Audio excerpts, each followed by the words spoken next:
फिर महमूद गजनवी मथुरा से कन्नौज पर कब्जा करने के लिए निकला। कन्नौज जाते समय रास्ते में जितने भी किले मिले सबको महमूद गजनवी ने तोड़ दिया, हम्म। वीरान कर दिया। यहाँ पूरा मामला शाबान महीने के 409 हिजरी का है, यानी दिसंबर सन 1018 का। यार ये क्या है अमित साहब जो स्क्रीन पे है? ये अपना जियान भाई ने नया भेजा है, इसका हाँ, जरा पढ़ दीजिए। गजनवी का जिहाद, मथुरा पर हमला, पार्ट 2। हाँ, महमूद गजनवी कई जंगे करने के बाद मथुरा पर कब्जा करने के लिए पहुंचा। मथुरा पहुंचते ही महमूद गजनवी ने वहां पर कब्जा कर लिया। मथुरा शहर उस समय बहुत ही आबाद और बड़ा ही खूबसूरत था। शहर के अंदर महल जैसे 1000 ऊंचे ऊंचे मंदिर थे। वही शहर के बीच एक बहुत बड़ा मंदिर था जिसमें 5 मूर्तियां सोने की सोने की थी, जिनकी लंबाई 5-5 हाथ यानी करीब 8 फीट थी। मूर्ति की आंखें बहुत ही कीमती पत्थर से बनी हुई थी। एक मूर्ति की आंखों में नीलम पत्थर लगे हुए थे, जिनका वजन करीब 1 किलो 750 ग्राम था, जिसकी कीमत अभी के हिसाब से लगभग 2 करोड़ से ज्यादा बनती है। इस मूर्ति को तोड़ने पर सिर्फ एक पांव से 4400 मिशकाल यानी करीब 20 किलो सोना निकला। वहां मूर्ति के पेट और बाकी जगह से 400 किलो से ज्यादा सोना निकला। इसके अलावा 100 से ज्यादा चांदी की छोटी छोटी मूर्तियां थी। महमूद गजनवी ने सभी मूर्तियों और मंदिरों को गिरवा दिया, सभी को तोड़कर जमीन के बराबर कर दिया। सोर्स क्या है? उर्दू सोर्स तारीख इब्ने खल्दून, जिल्द 6 यानी वॉल्यूम 6, पेज नंबर 685। और अरेबिक सोर्स है तारिक इब्ने खल्दून, जिल्द 4, पेज नंबर 489 टू 490। शायद अबे मैंने थोड़ा सा ये एग्जैजुरेटेड नहीं लिखा फिर हुआ। हुआ, इसका हवाला दिया गया है जी एडम साहब, सॉरी। मैंने कहा थोड़ा सा एग्जैजुरेटेड नहीं लिखा हुआ, लाइक उस जमाने में एक ही शहर के अंदर 1000 मंदिर होना इस लाइक काफी इम्पॉसिबल नहीं लगता आपको? अब ये जो एडम साहब, हो भी सकता है कि एग्जैजरेट किया है, लेकिन ये इस्लामिक हिस्ट्री से ही हवाला है ना। मतलब दे वर हाँ हाँ, proud of doing that and proud of exactly. Exaggerating. Yes, they were proud of exaggerating it, and I think ये बहुत ज्यादा एग्जैजुरेटेड तरीके से लिखा हुआ है, बिकॉज द प्रॉब्लम इज हम बात कर रहे हैं लेट्स से 11th सेंचुरी की या 12th सेंचुरी की, महमूद गजनवी।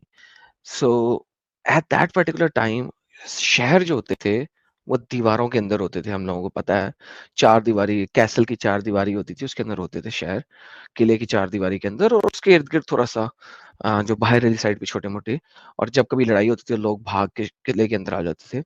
तो यानी इट्स नॉट पॉसिबल कि 1000 लाइक आजकल के ज़माने में तो चूँकि गाड़ियाँ हैं, सड़कें हैं, तो you have a huge area. तो अभी चूँकि जब आपने शहर पढ़ा था ना, तो देन आई वाज़ लाइक नहीं यार, शहर के अंदर 1000 दैट्स जस्ट यानी इट्स नॉट पॉसिबल। 10 कह लो चलो मानते हैं, 1000 ये शायद साहब वही बात है ना कि वो पाकिस्तान ने हमारे खिलाफ जब एफआईआर डाली है सुप्रीम कोर्ट में, तो क्या कहा है, 10 लाख लोगों को हमने एक्स मुस्लिम करके गुमराह कर दिया। इट्स द सेम थिंग, बहुत ज़्यादा एग्ज़ैजुरेटेड नंबर है। कोई ज़ीरोस 2 को जो है ना 2-3 ज़्यादा लगा दिए इन्होंने। अच्छा, ये कई सारे लोगों के कमेंट भी आ रहे हैं कि किस तरीके से वो पॉसिबल है। जैसे तब बेबी मनाली कह रही हैं 1000 मंदिर होते हैं, वाराणसी में 4-5 हजार होंगे। और कई सारे लोग लिख रहे हैं कि बहुत सारे लोग बाहर रहते थे, किले में नहीं रहते थे। तो इंडिया का हिसाब थोड़ा सा अलग रहा है एडम साहब बाकी जगहों से, तो पॉसिबल भी हो सकता है। लेकिन जो भी है, आप एग्जैजरेशन भी कह ले, the important point is proud के साथ वो लोग लिख रहे हैं कि हमने इस तरीके का गंदा काम किया है। हाँ, that is true, but hmm. Obviously अगर आप यानी अगर आप हम पुरानी फ़िल्में देखते हैं, इंडिया की हिस्टोरिकल मूवीज़, उसमें भी हम देखते हैं तो शहर बहुत छोटे हैं। और अगर मैं अगर पाकिस्तान की हिस्ट्री को भी देखूँ तो हमारे पास इंटीरियर सिटीज़ हैं मुख्तलिफ जगहों पे पाकिस्तान के अंदर, and they are very small interior cities, जो कि ऑब्वियसली पहले हिंदुस्तान की सिटीज ही थी। तो अगर हम उनको भी देखें तो दे आर वेरी स्मॉल। वो कितने मील के ऊपर होंगी टोटल? अगर आप उसका देखें तो 4 मील 5 मील के ऊपर पूरी सिटी खत्म हो जाती थी उस जमाने में। एंड लाइक 5 मील के अहाते के अंदर 1000 होना, इट्स लाइक वेरी नहीं डिफिकल्ट। नहीं एडम साहब, मथुरा बहुत पुरानी सिटी है, महाभारत काल की सिटी है, तो 4-5 मील की सिटी नहीं है। आराम से मिल सकते हैं वहाँ 1000 से ज्यादा टेम्पल। यार आप आज के मथुरा को ना देखें, आज बहरहाल के एनी हाउ। उस समय की मथुरा की बता रहा हूँ मैं आपको, और ओके, ये दैट्स कंप्लीट फाइन। नहीं हुआ है, आगे भी पढ़े उसको। ये सोर्स है, उसके बाद में आगे और लिखा है। हाँ, वो तो मैं कह रहा हूँ कि सोर्स है और हाँ, मुसलतों ने ये लिखा है, लीजिए। तो एग्जैजरेट करके लिखा हुआ है। फिर महमूद गजनवी मथुरा से कन्नौज पर कब्जा करने के लिए निकला। कन्नौज जाते समय रास्ते में जितने भी किले मिले सबको महमूद गजनवी ने तोड़ दिया, वीरान कर दिया। यहाँ पूरा मामला शाबान महीने के 409 हिजरी का है, यानी दिसंबर सन 1018 का। इसके बाद महमूद गजनवी भारत के एक राजा चंद राय के महल पर कब्जा करने के लिए निकला। राजा चंद राय ने महमूद गजनवी को रोकने की कोशिश की, पर आखिरकार परेशान होकर अपने साथियों के साथ पहाड़ पर जाकर छुप गए। राजा के जाते ही महमूद गजनवी ने किले पर कब्जा कर लिया और किले के सभी माल दौलत को जमा करने का हुक्म दिया। फिर महमूद गजनवी कुछ सैनिकों के साथ राजा चंद राय के पीछे गया। इस दौरान कई हजार हिंदू कत्ल किए गए और कई हजार हिंदुओं को गुलाम बना लिया गया। राजा चंद्राय के किले से जो दौलत लूटी गई उसमें 3 लाख दिनार यानी 3 लाख सोने के सिक्के थे। इसके अलावा 3 लाख चांदी के सिक्के मिले। इसके अलावा भी बेशुमार हीरे मोती और कीमती पत्थर मुसलमानों के हाथ आए। वही जिन मर्द औरत को गुलाम बनाया गया उनकी संख्या इतनी ज्यादा थी कि अफगानिस्तान के गजनी शहर में बहुत सारे गुलाम हो गए। इस वजह से हिंदुस्तानी गुलाम केवल 2 दिरहम से 10 दिरहम के बीच बेचे गए। यानी अभी 2024 के हिसाब से एक गुलाम की कीमत सिर्फ 45 रुपए से लेकर 225 रुपए थी। मतलब भारत के लोगों को सब्जी के भाव में बेचा गया। राजा चंद्राय के किले पर कब्जा करने के बाद महमूद गजनवी अपने शहर गजनी चला गया और वहां जाकर एक बहुत बड़ी मस्जिद बनवाई। गजनवी ने मस्जिद में भारत से लाए गए संगमरमर के पत्थर लगवाए। इसके अलावा मस्जिद के दीवार पर भारत के मंदिरों से निकाले गए सोने से जड़े हुए पत्थर और चांदी से जड़े हुए पत्थर भी लगवाए। मस्जिद के करीब 3000 बच्चों के रहने लायक मदरसा बनवाया। यानी महमूद गजनवी ने ये सब कुछ किया भारत और कई जगहों से लूटी गई दौलत से। अच्छा, इसका सोर्स भी जो है वो तारिक इब्ने खुल्दून से ही है, खल्दून से।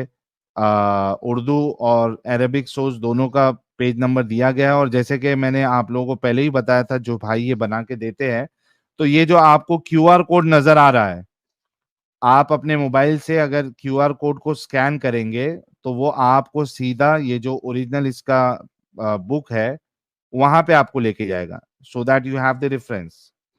तो थैंक यू सो मच प्यारे भाई बना के देने के लिए। और और भी है। ओके। ऊपर लिखी सभी बातें इस्लाम की कई मशहूर किताबों में दर्ज है। जैसे पहली किताब है तारीख इब्ने खल्दून। ये किताब 798 हिजरी के आसपास लिखी गई, यानी लगभग सन 1300 1396 के आसपास, मतलब अभी से लगभग 630 साल पहले। इसी वजह से ऐसी किताबों में खोल खोल कर ऐसी बातें लिखी हुई है, क्योंकि उस समय कई जगहों पर इस्लाम का शासन था। लेकिन अभी की किताबों में आपको इतना खोल खोल कर ये चीज पढ़ने को नहीं मिलेंगी, जाहिर सी बात है। अच्छा, ऐसे ही एक और किताब है जिसका नाम है अल कामिल फित तारीख। ये किताब 620 हिजरी के आसपास लिखी गई, यानी लगभग सन 1223 के आसपास। मतलब ये किताब लगभग 800 साल पहले लिखी गई थी। ऐसे ही एक और किताब है जिसका नाम है तारीख इस्लाम। ये किताब 738 हिजरी के आसपास लिखी गई, मतलब इस किताब को भी लगभग 680 साल से ज्यादा हो गए हैं। हमने ऊपर इन्हीं किताब के रेफरेंस दिए हैं। खत्म। तो ये जो मथुरा वाला वाकया था, इन्होंने कवर किया है इसमें रेफरेंसेस के साथ। तो आप सभी लोगों से दरख्वास्त है कि हमारे जो भाई इस पे मेहनत किए हैं उनके लिए गुलाब जरूर भेजे। और हमारे एडिटर साहब, ये जो अभी मैंने जितना रीड किया, इसका एक अलग से शॉर्ट वीडियो 3-4 मिनट का जो भी बनता है वो जरूर कट करके डाले। और एडम साहब, फैक्ट ऑफ द मैटर ये है कि जैसे कि मैंने कहा कि they were proud of looting and killing Yeah, people. और इनको पता नहीं था कि आगे जाकर इस्लाम का गलबा नहीं रहेगा, तो फिर इस्लाम की जो ये क्या कहेंगे इसको, इस्लाम का जो जुल्म है वो लोगों को समझ में आएगा। ये इनको पता नहीं था। दे रोट दिस बिकॉज वहां पे इस्लाम का गलबा था, तो वो प्राउड फील कर रहे थे। उनको ये नहीं पता था कि बाद में जाके इस्लाम का गलबा नहीं होगा तो लोग हम पे थूकेंगे। Absolutely. So yes, exaggerated number है। यस, मैं उसी के ऊपर रीड कर रहा था इस वक्त मथुरा के ऊपर कि 1000 सी से ये तकरीबन शुरू हो रहा है, सॉरी 6 बीसी से शुरू हो रहा है, और 1000 सी जो हाई मिडिल एज है उसके अंदर बात हो रही थी। इस वक्त मथुरा की पॉपुलेशन 4,40,000 के करीब है। और ऑब्वियसली अगर इस वक्त 4,40,000 है, तो अगर हम तकरीबन 1000 साल पीछे चले जाएं तो population would be very small, it will be very very small. तो लाइक 4000 से 5000 की पॉपुलेशन मैक्सिमम होनी चाहिए। लेकिन जो चीज़ उन्होंने लिखी हुई है जो कि वेरी इंटरेस्टिंग है, वो ये है कि कोई रिवर है, उसके दोनों साइडों के ऊपर तकरीबन 1000 घर थे। असल में अब ये देखें, ये जो मैं रीड कर रहा हूँ, ये आर्टिकल ज़रा इसको डिफरेंट तरीके से इंटरप्रेट कर रहा है कि सिटी के दोनों साइडों पे तकरीबन 1000 के करीब घर थे, और हर घर के ऊपर कोई मूर्त बना हुआ था। Idol was attached and strengthen from the top to bottom from the river Orions. तो ये मैं यही पढ़ने लगा था कि अरे क्या इतना, अगर 1000 का फिगर आया, एग्जैजरेटेड जरूर हो सकता है, लेकिन कोई ना कोई तो चीज होगी उसकी उसके अंदर। So they were not all temples, वो लोगों के घर भी थे उधर, which he would have considered as temples. मैं जी। वही पढ़ना शुरू हो गया था बिकॉज दिस इज मेरे लिए बड़ा, यानी कि एक अनबिलीवेबल सी बात होगी कि एक शहर में 900 1000 सी के करीब इतनी population, it's not possible. Like अगर 1000 मंदिर है, तो इसका मतलब है आप मुझे कह रहे हो कि उस जगह की पॉपुलेशन तकरीबन 1 लाख लोगों के करीब होगी। 2000 मंदिर हैं, 1 लाख लोगों के करीब पॉपुलेशन उस जमाने के शहरों में थी ही नहीं यार, हिस्ट्री के किसी में नहीं थी। आ, मुझे समझ नहीं आती है कि किसी भी जगह पे, एक शहर की बात हो रही है यहाँ पे, अगर मथुरा शहर है, वो कोई कस्बा, वो कोई यानी जिला नहीं है, क्योंकि जिला उत्तर प्रदेश है, जो कि मुझे ऑब्वियसली यहीं से पता लगा है। तो शहर की आबादी इतनी ज्यादा नहीं होती थी उस जमाने में। It's it's it's a reality. Delhi शहर की आबादी बमुश्किल से इसके करीब करीब होगी। तो दिल्ली तो था ही मथुरा नहीं एडम साहब, दिल्ली तो अंग्रेजों ने बनाया ना। सही हो गया।